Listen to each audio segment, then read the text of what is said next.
misi ini bisa didapetin sama si cheers tadi. Ya. Jadi saya kisah perjuangannya Mbak Rizkita waktu di awal sampai saya bawa, bisa dibayangkan waktu itu kan satu piece-nya itu sekitar 250 gram. 4 bungkus aja berarti udah 1 kilo netonya. Saya bawa kresek gembolan yang besar sampai bisa dibilang nggak kenal waktu, dari pagi sampai malam, bahkan saya antar-anterin tuh COD gitu kan. Antar langsung sendiri ya. Betul. Jadi direct selling tadi itu metodenya saya pokoknya fokus aja lah, yang penting hari ini saya ngejar-ngejar konsumen, tapi nanti konsumen ngejar-ngejar produk saya. Jadi saya punya keyakinan yang sangat besar bahwa produk ini tuh sebenarnya bakal dicintai oleh khalayak. Nah, akhirnya karena mungkin servis saya cukup baik dengan bisa memberikan produk Maichi ini dengan cara saya ya, direct selling tadi, akhirnya mereka memberikan sebuah testimoni di Twitter. Ya, wah Maichi, udah datang nih Maichi-nya, thank you, bla bla bla bla dan sebagainya. Nah, dari situ akhirnya kan orang jadi mulai bertanya-tanya. Penasaran yang tadi saya bilang. Penasaran ini jadi pemasaran kan? Pemasaran yang masif. Karena kan orang nge-tweet, followersnya udah, saya misalnya mereka udah punya berapa ratus follower atau berapa ribu followers. Hingga akhirnya, kalau dulu ibaratnya seleb tweet zaman dulu itu aware dengan pergerakan Maichi yang begitu luar biasa. Nah, akhirnya setelah saya udah banyak menjual dengan beberapa customer e-cheers tadi, nah mulai pusing, mulai kelimpungan, terus teman-temannya saya juga yang pada nitip gitu ya, bro kalau misalnya ntar ketemu sama si Excel, atau kan sebutan saya namanya Excel ya. Kalau ketemu si Excel, cobalah gua nitip Maichi-nya ya, beli 3, beli 5.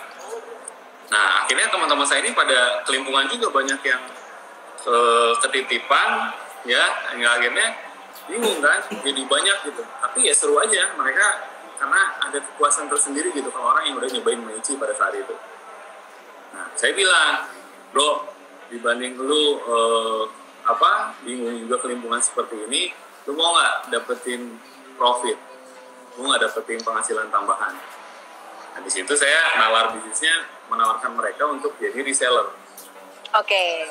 Nah, reseller ini biasa saya sebut ini pada zamannya, pada eranya itu sebutannya adalah general. Nah, ini masuk ke bauran pemasaran atau marketing mix yang saya memodifikasi pemasaran yang berbeda pada saat itu. Jadi orang itu pada saat itu jenderal-jenderal ini mereka jauh lebih merasa pede dengan apa yang mereka lakukan dengan tren yang kita buat. Makanya tadi ada sebutan jenderal, lalu ada pun tadi pertanyaannya kenapa ada sistem leveling. Sebenarnya karena pas saya udah tawarin ke teman-teman saya, nah ada yang challenge balik, bro ada yang lebih pedes nggak? Oh gitu, Dari situ saya langsung pikir secara spontan, saya jawab aja bilang, ini baru yang level biasanya bro, ada yang lebih pedasnya lagi gitu. Padahal belum saya buat tuh. Belum dibuat. Yang penting ya saat itu kayaknya bisa deh dinaikin levelnya. Ya waktu itu karena saya masih maklum sama si emak yang tadi, si ibu yang tadi, saya bilang ke beliau, coba dinaikin lagi bumbunya atau levelnya biar lebih pedas. Nah, setelah saya pilot test, banyak yang coba. Waktu itu saya akhirnya bikinlah level 1 sampai level 5. Nah, ternyata demand-nya, permintaannya banyak di level 3 dan level 5. Nah, akhirnya udahlah sampai sekarang yang dibuatnya itu hanya level 3 dan level 5. Lalu 2 bulan jalan, setelah berkembang di kota-kota besar termasuk di Jakarta saat itu, ada yang nantangin lagi tuh waktu itu di Twitter, wah Maichi kayaknya kalau gini-gini doang kayaknya kurang asik nih, bisa nggak buat yang lebih pedas lagi? Nah di situ saya memutuskan untuk bikin level 10, 2 kali lipat dari level 5. Langsung dari 5 ke 10 ya? Iya, dan akhirnya ternyata dari situlah titik boomingnya, di mana media terus saat saya berjualan dengan cara metode general tadi dengan istilah gentayangan. Nah, kalau mungkin Mbak Despuda waktu pas saat zaman dulu era Maichi berjualan dengan di mobil-mobil gitu ya. Oh iya, sering saya melihat tuh suka di pinggir jalan gitu di Nah, itu dia. Jadi begitu sistem pemasarannya, konsep pemasarannya atau bagaimana Mas? ya, jadi yang menarik adalah sistem pemasaran kita ini benar-benar nyentrik gitu kan, benar-benar jadi pusat perhatian banyak orang. Betul. Dengan cara kita punya account officialnya itu adalah @infomaichi di Twitter, ya tentunya di Instagram juga. Bagi yang belum follow bisa follow ya @infomaichi. Nah, ini fungsinya adalah menginformasikan, memberikan info Maichi bisa didapati di mana saja. Ya, misalnya kalau di Jakarta di mana, Bandung di areanya di mana, itu detail. Jadi misalnya jam 1 siang, Jenderal Budi misalnya ya, dengan tayangan. Nah, nanti tinggal setelah udah lihat infonya, orang-orang ntar pada datang ke sana, nyamperin si jenderalnya. Nah, terjadilah antrian di mana-mana gitu. Oke, dulu awal mula pemasarannya seperti itu tuh sasaran konsumennya itu di mana aja Mas kawasannya, atau kayak misalnya di perumahan, di pasar, atau di mana sih yang memang jadi fokus utama dari pemasaran Maichi ini? Ya, jadi awalnya karena memang waktu itu saya usianya berarti pas menginjak di usia 23 tahun ya Mbak ya. Okay. Jadi saya berjualan waktu itu pas masih di bangku kuliah. Nah, segmennya itu sebenarnya memang pasarnya anak-anak muda. Ya, jadi teman-teman kuliah dulu tadi kan. Nah, akhirnya setelah dibawa ke platform sosial media dan akhirnya ternyata menjadi besar, si sosmednya ini ternyata punya impact yang sangat luar biasa sekali saat itu, sehingga pasarnya jadi mulai berkembang menjadi heterogen. Jadi anak-anak muda tadi awalnya terus ada pekerja kantoran, ibu rumah tangga, dan lain sebagainya. Oke, berarti benar untuk di awal mula pemasaran itu memang dikhususkan untuk yang para istilahnya tuh apa ya, kaum milenial kalau yang sekarang gitu ya, iya, pada betul. zamannya.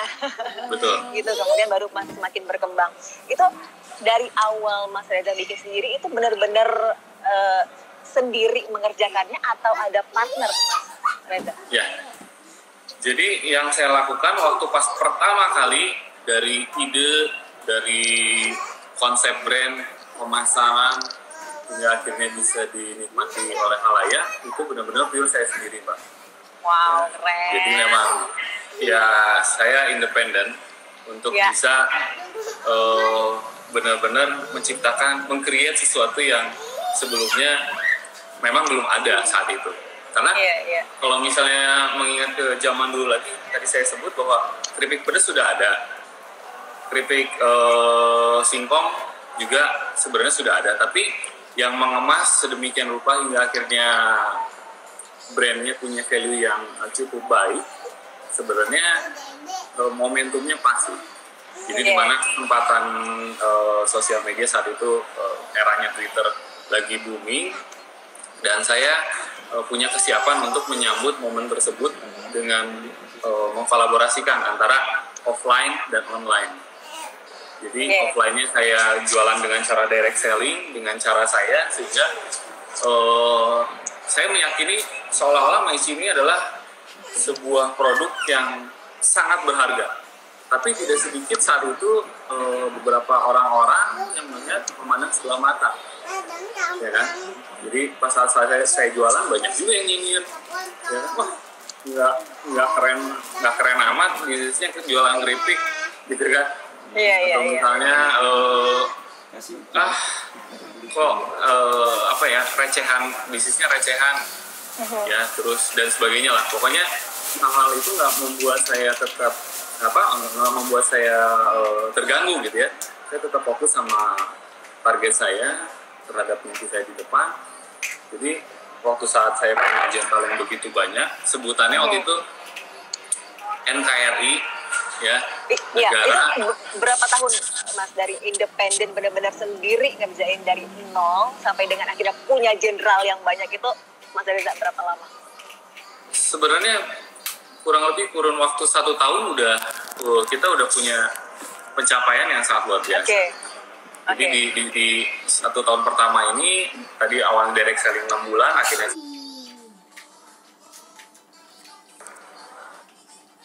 buat sistem hulu ke hilirnya sendiri sudah tidak tergantung lagi oleh yang tadi saya maklun. Nah dari situlah akhirnya jadi benar-benar konsep itu begitu luar biasa ya, yang dimana awalnya tadi cuman ngambilin doang lalu saya jual lagi. Nah akhirnya setelah berkembang lalu media banyak yang meliput, jenderal pun kita banyak yang melamar untuk pengen jadi Jenderal Maichi saat itu. Makanya dulu saya pernah buat training itu Akademi Jenderal Maichi. Jadi ada sistemnya itu yang menariknya gini, Mbak Desvita. Jadi saya sebagai presidennya waktu itu, lalu ada jenderalnya, lalu ada menteri-menterinya gitu ya. Oh gitu, ada lagi bawahnya jenderal lagi gitu. Iya, jadi saya membuat Kingdom NKRI, Negara Keripik Republik Ichi. Gitu ya. Iya. Jadi sebisa mungkin membuat si netizen ini makin kepo gitu. Apa sih gitu kan? Ini konsepnya unik sekali gitu. Benar, unik sekali. Jadi kalau misalnya kita mau jadi besar, ya kita harus unik ya, dari sistem pemasarannya, brandnya, lalu sistem yang dipasarkannya itu, apalagi sekarang di dunia digital ya, di dunia digital ini sebenarnya platformnya kita bisa milih sesuai pilihan kita, sesuai yang kira-kira karakternya mana nih. Kan banyak yang sekarang bisa lewat YouTube, bisa lewat Instagram dan lain sebagainya. Sekarang jauh lebih, orang-orang sebenarnya udah jauh lebih kreatif. Nah dulu saya mencoba untuk melakukan sesuatu perubahan yang berbeda dengan sistem pemasaran yang saya lakukan dulu, tapi alhamdulillah ternyata bisa menjadi besar dengan fasilitas yang sangat sederhana. Kalau bisa dibilang tadi modalnya apa? Modal jempol. Ya, jadi kita hanya berusaha benar-benar melalui Twitter ya. Ya, Twitter itu kan sebenarnya lebih kurang visual. Kalau Instagram kan sekarang lebih eye catching ya, orang melihat konten-kontennya itu lebih oke lah gitu, bisa dilihat secara visual. Kalau Twitter kan hanya kata per kalimat. Dan maksimal 140 kata kalau nggak salah ya. 140 karakter. Iya, gitu zaman dulu ya. Iya, zaman dulu. Nah, seperti yang kita ketahui kan ya, keripik Maichi ini jadi pelopor kelevelan rasa pedas tertentu, dan memang sekarang jadi banyak yang ikut nih, banyak yang produk-produk yang juga menggunakan level kepedasan tertentu. Gimana Mas Reza ngelihat bisnis segmen keripik yang seperti ini, Mas? Ya, kalau bisa dilihat prosesnya dari dulu sampai sekarang, tentu akan muncul para pesaing atau kompetitor. Ya, tapi lebih spesifiknya lagi yang saya rasakan adalah Maichi ini lebih spesifik. Jadi kenapa kita bisa menjadi besar? Salah satunya adalah kualitas produk kita yang memang cukup baik dan bisa dinikmati oleh halayak. Yaitu apa spesifiknya adalah kita menjual taste pedas. Ya, kalau sekarang kan udah banyak sekali juga ya yang bermain di taste yang pedas, ya kayak misalnya Samyang, ya Korea dari apa dan sebagainya, udah banyak gitu. Kalau dulu bisa dibilang market pecinta pedas itu nggak ada, ya. Jadi bisa dibilang saya dulu meng-create pasar pecinta pedas. Jadi dulu nggak ada yang suka tuh, karena kalau orang Bandung khususnya saya gitu ya, di kota Bandung udah terbiasa dengan tadi yang disebut pipset, keripik lada, keripik pedas itu udah ada dari zaman dulu. Atau dari Padang keripik balado singkong dengan yang rasa manis gitu ya. Nah, tapi yang benar-benar ngebawa ini ke level yang lebih tinggi si keripik pedas ini ya baru kita, makanya kita unggul di pasar gitu kan. Walaupun misalnya sekarang kompetitor banyak atau ada yang sejenis keripik pun juga banyak ya, tapi kita tetap yakin dengan konsep Maici ini kan menjual varian atau produk yang pedas. Sampai sejauh ini kan varian Maici ini udah cukup banyak, Mbak. Jadi nggak hanya keripik, kita punya basreng, kita punya grilem, kita punya seblak, kita punya keripik pare, keripik talas, ya, semakin banyak ya Mas ya. Udah banyak sekali. Selama 10 tahun ini variannya punya tingkat level pedas gitu ya. Berkembang, iya. Gitu. Oke. Mas Reza, boleh dong di-share ke Okezoners nih gimana caranya membangun brand Maici hingga sedemikian kuat dan ternyata jadi besar nih di pasaran? Intinya ya kita harus berani mencoba ya, karena kalau teringat perjuangan saya 10 tahun yang lalu, kalau saya berpikir kayaknya nggak mungkin, kayaknya metode jualan dengan cara sistem general atau direct selling kayaknya nggak akan besar. Nah, mindset kita kalau di awalnya udah banyak ketakutan atau hal-hal yang saat kita mau mulai, tapi kita udah diawali dengan keluhan-keluhan, rasanya tidak akan menjadi besar. Ya. Jadi intinya kita harus yakin dulu terhadap apa yang mau kita jual. Ya kalau misalnya kita nggak yakin, ya gimana kita mau jual produk kita? Simpelnya kan gitu. Iya betul. Nah dulu saya walaupun maklun, saya yakin bahwa ini tuh bisa jadi besar. Ya jadi ini buat Okezoners juga bagi yang mau memulai bingung produknya mulainya dari mana atau berjualan apa, bisa dengan cara yang saya lakukan dulu, jual aja produk orang lain, gitu kan? Atau bisa juga sebagai dropshipper. Kalau zaman sekarang kan di digital udah banyak sekali marketplace ya untuk bisa berjualan.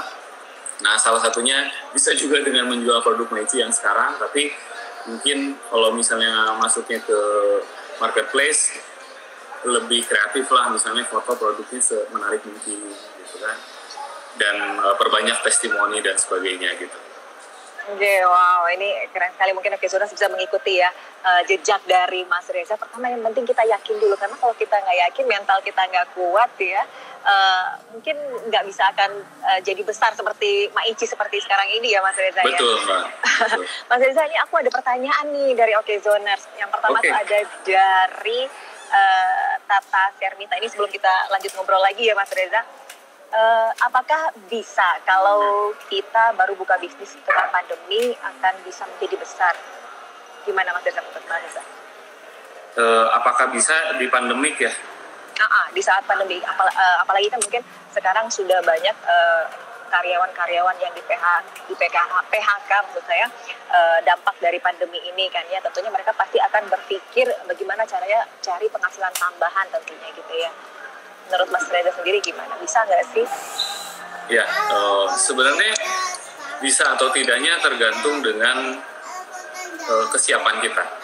Ya, sejauh kita misalnya punya kesiapan, kita punya keyakinan dan tentunya kita menguasai apa yang mau kita kerjakan, kita tahu apa nih yang mau kita kerjakan dan apa yang mau kita jual, lalu kita mencintai pekerjaan kita, ya, lalu kita meyakini apa yang kita jual, ya, so far pasti akan membuahkan hasil. Ya, kenapa saya bisa bilang begitu? Karena intinya kita mulai dulu aja, action dulu. Ya, kebanyakan orang itu mikirnya gimana ya kalau gini, gimana ya kalau gitu. Kebanyakan teori. Akhirnya idenya udah ada, malah idenya dia punya nih kontennya tuh, dia misalnya mengkreasi sesuatu itu udah ada di otaknya, di benaknya. Tapi karena banyak menunda, akhirnya idenya udah kecolongan sama orang lain. Nah, sering tuh terjadi seperti itu. Banyak kan? Iya. Banyak sih, jadi gitu. Kebanyakan mikir, kebanyakan aduh kayaknya nggak mungkin deh, aduh gua kayaknya takut nggak berhasil dan sebagainya. Nah, ketakutan ini tuh sebenarnya menghantui pikiran kita untuk menggapai mimpi kita. Padahal sebenarnya yang paling penting itu kan kita mulai aja dulu. Nah, seperti yang saya lakukan, saya mulai dulu Nah, akhirnya kan ketemu tuh konsep level pedas, akhirnya ketemu brand dengan nama Maisinya secara spontan. Jadi nggak saya konsep di awal, ya karena kalau konsep di awal biasanya nggak jalan-jalan, nggak running gitu. Intinya jalan dulu, lalu yang intinya kita harus ya sekarang memang di era pandemik ini berat memang untuk memulai sebuah usaha gitu ya. Apapun itu bentuknya pasti ada resikonya. Namun ya kita harus gimana caranya biar bisa besar di new normal ya, untuk bisa mendapatkan sesuatu yang besar dengan apa yang kita kerjakan. Ya kita harus berpikir besar dulu, Mbak. Oke, betul. Ya kan, kita berpikir besar lalu kita action dengan misalnya sekarang kan kalau zaman saya Twitter dengan modal nge-tweet ya, lalu modal kemauan ya, ibaratnya kalau nggak punya jempol pakai jempol orang lain gitu ya. Iya. Nah, apalagi di zaman sekarang semua itu udah ada. Misalnya kita mau belajar affiliate marketing, udah ada caranya. Sekarang di dunia digital ini bahkan ada public figure yang atau tokoh-tokoh yang mengajarkan caranya, how to-nya ya. Misalnya mereka memang expert di bidangnya, kita pelajari misalnya ternyata untuk mengawali itu harus stepnya begini gitu kan. Nah, tinggal punya kemauan aja gitu, Mbak, untuk memulai gitu. Intinya punya kemauan ya untuk memulai, dan tetap harus dengan keyakinan mental yang kuat ya, Mas ya. Betul. Oke, untuk Maici sendiri di era